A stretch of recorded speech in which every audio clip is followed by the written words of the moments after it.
What up out there, honeybees? Do you like that? Would it be okay if I called you honeybees or something like that? If you have any names, suggest them down below. I'd be happy to know. Anyway, how are you? I know I've been away, I'm sorry, but life happens, you know, it's like day whatever, 3 or something of the polar vortex. It's cold. It's cold everywhere. Last time I checked, I'm gonna look on my phone. That's what I'm doing. Last time I knew it was like minus 16, but that is Celsius.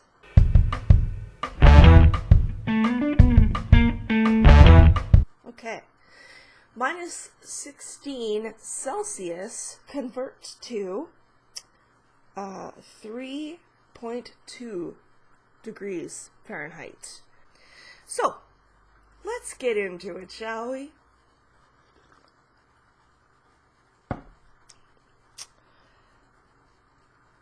What should I do first?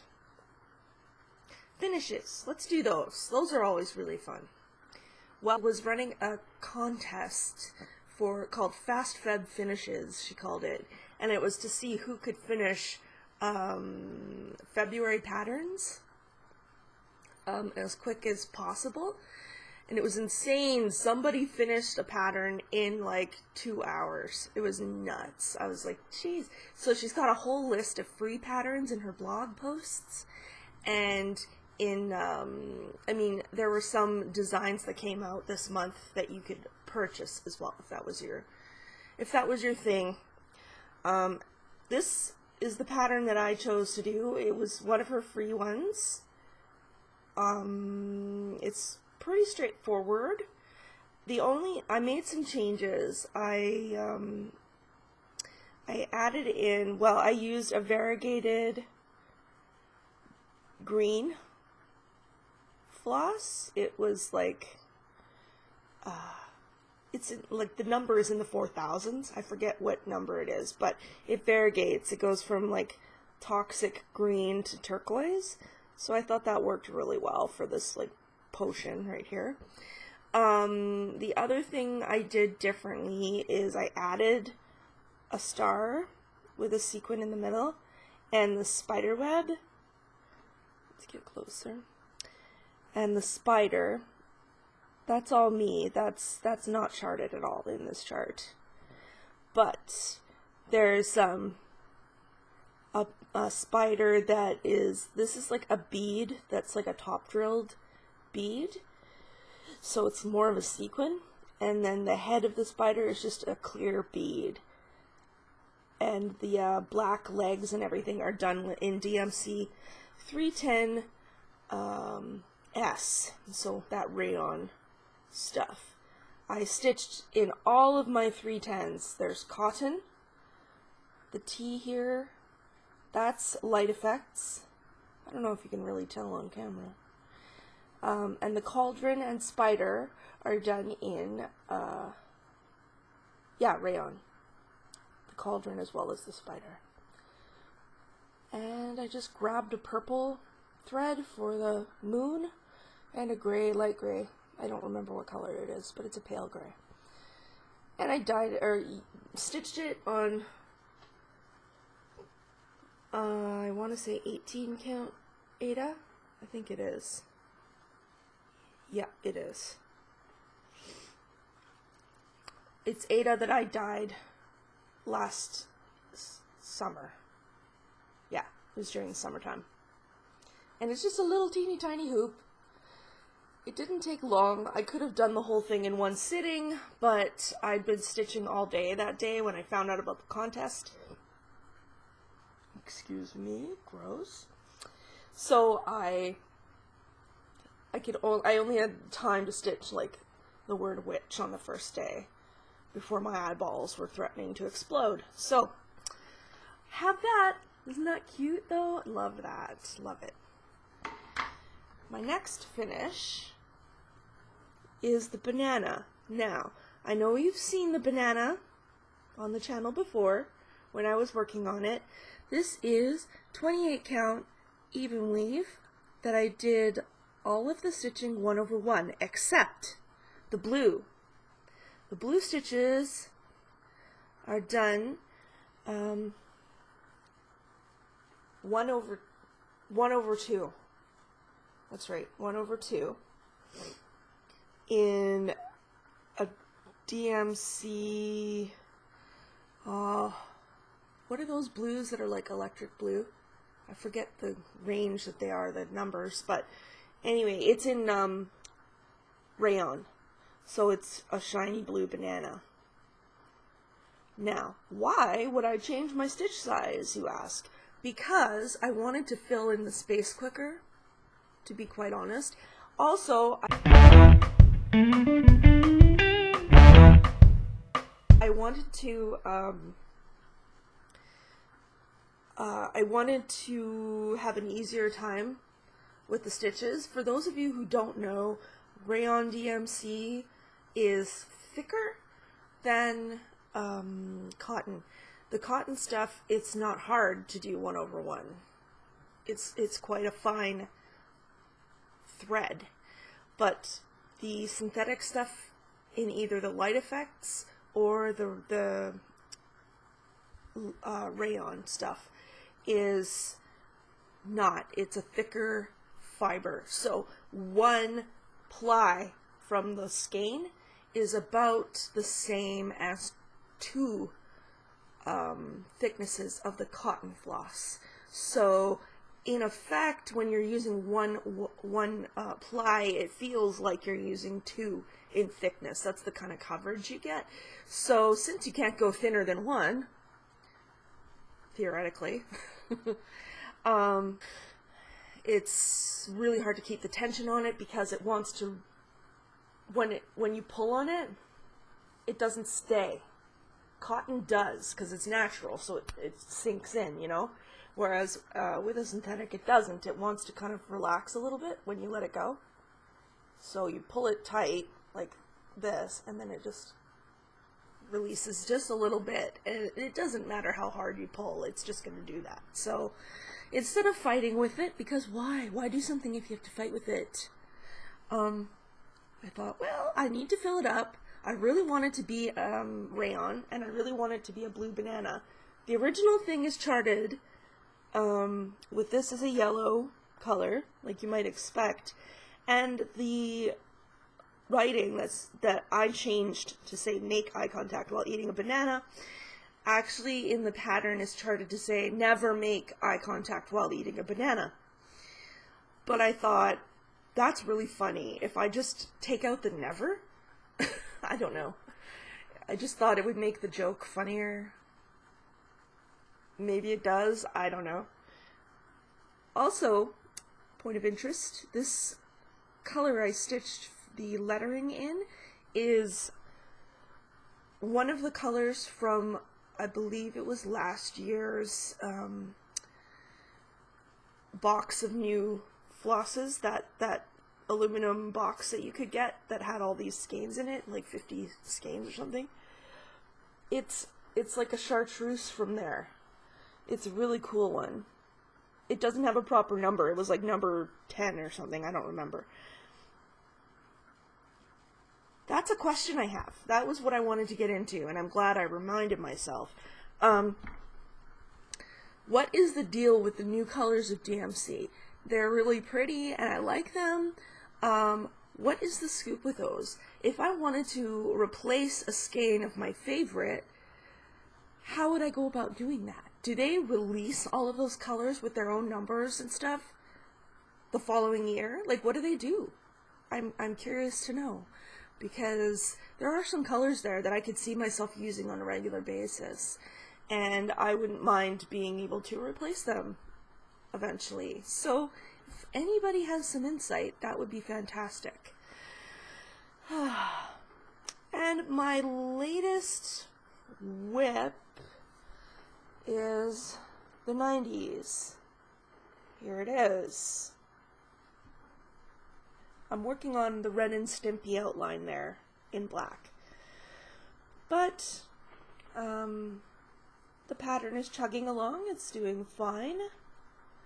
I took a break for a little bit yesterday to do some finish work and stitch the witch cauldron thing.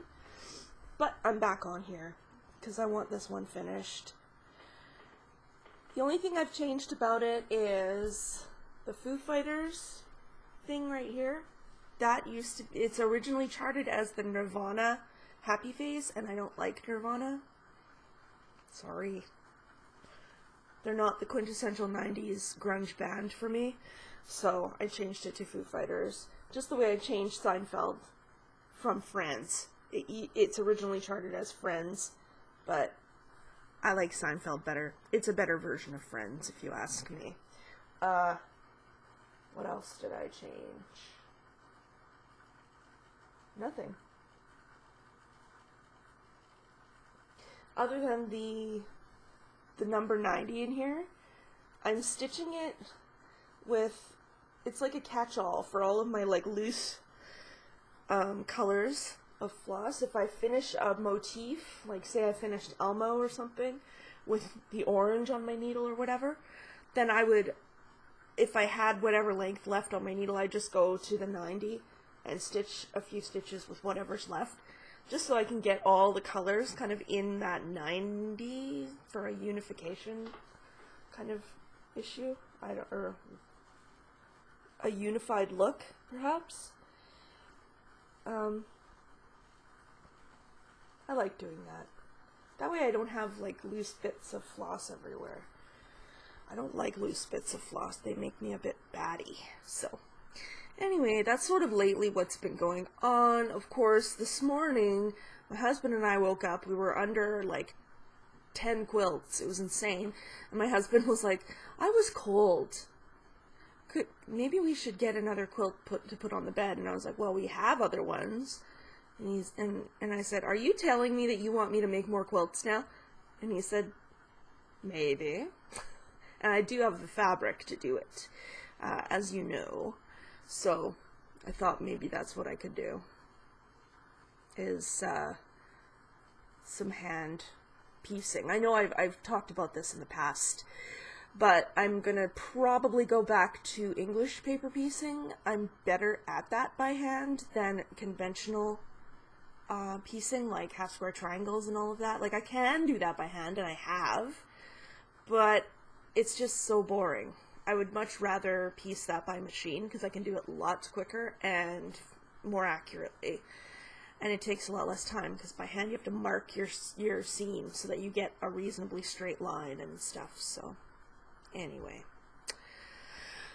those of you who know me and have watched my very first flosstube video, which I can, link to, is I really am a fan of true crime.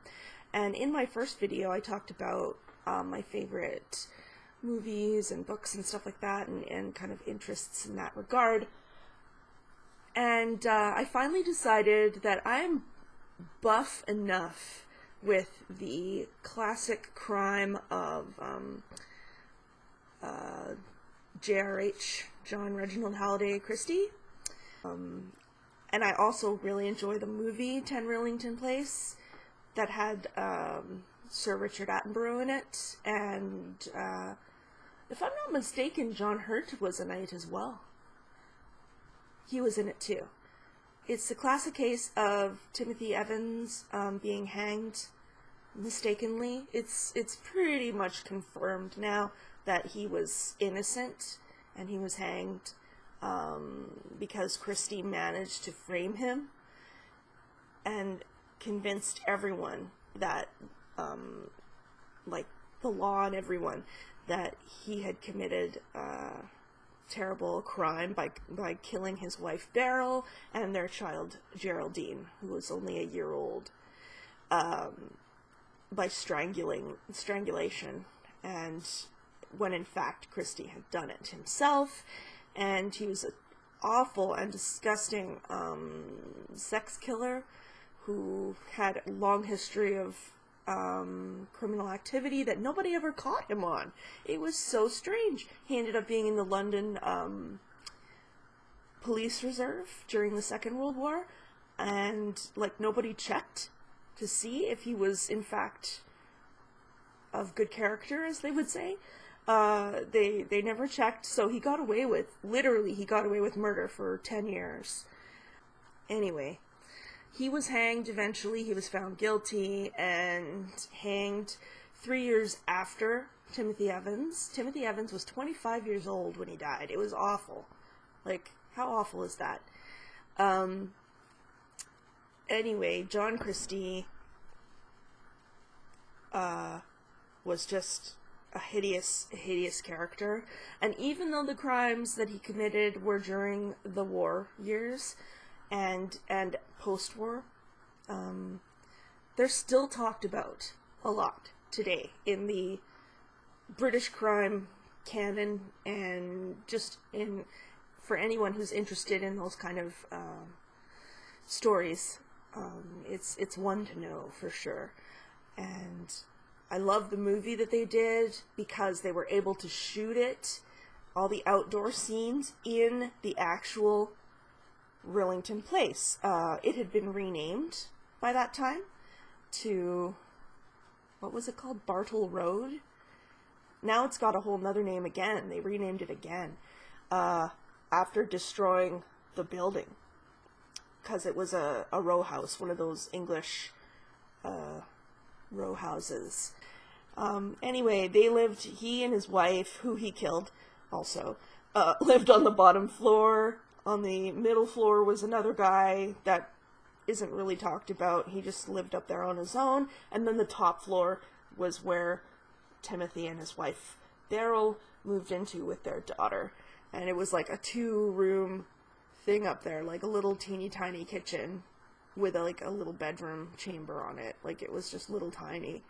Anyway,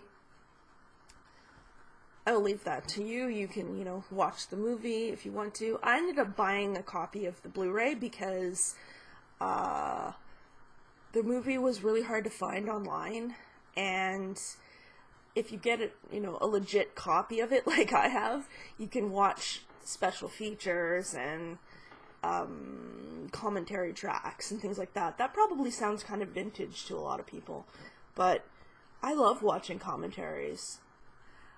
I decided I know enough about this case that I can read the original definitive book by Ludovic Kennedy. Now, this book is old school. This book was first published in 1961. But it's still considered, to this day, to be the definitive book about the case. It's basically a letter. It doesn't say directly who it's to, but it's a letter that basically says, this is what this book is going to prove. And it was like Ludovic Kennedy's case to abolish the death penalty in England, which did happen, and a lot of people credit this case for that, along with a couple of other canonical cases that involved the death penalty there. And so I would say the book did its job in the end, because what else can it do, right? Once people have been murdered and executed and all that stuff, what do we do? That's what I've got this time around.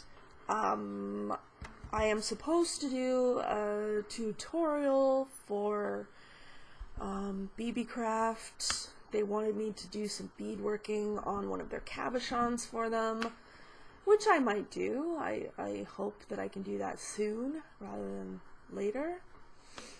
And I'm sure I'll come up with something else tutorial-wise to teach you. But for now, that's what I have. Thank you for watching ever so much.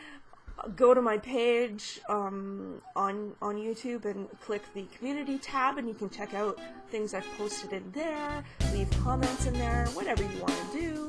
As always, if you want to see this channel grow and thrive, don't forget to like and subscribe. Peace out, my honeybees.